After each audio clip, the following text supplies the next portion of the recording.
தமிழ்நாட்டு முதல்வர் சொல்றாரு, நமக்கு கொள்கை இல்லையா? எப்படி?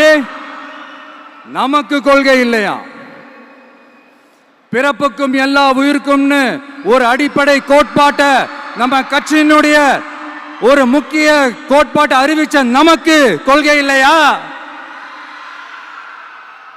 எல்லாருக்கும் எல்லாமும் கிடைக்கணும், சமூக நீதி கிடைக்கணும், அந்த சமூக நீதி உண்மையான சமூக நீதியா இருக்கணும், சாதி வாரி கணக்கெடுப்பு நடத்தணும்னு ரொம்ப ஸ்ட்ராங்கா சொன்ன நமக்கு கொள்கை இல்லையா? CAA அறிவிச்சதுக்கு அப்புறம் அப்ப நம்ம கட்சி ஆரம்பிக்கிறதுக்கு முன்னாடியே எதிர்த்த நமக்கு கொள்கை இல்லையா? வகுப்பு சட்டத்தை எதிர்த்து உச்ச நீதிமன்றத்துக்கு முதல்ல போன நமக்கு கொள்கை இல்லையா? நீட்ட வந்தா ஒழிச்சிருவேன், நீட்ட வந்தா அழிச்சிருவேன், ஆட்சிக்கு வந்தவனே ரத்து செய்யறதே நீட்ட தான், அப்படி இப்படின்னு கதையெல்லாம் விடாம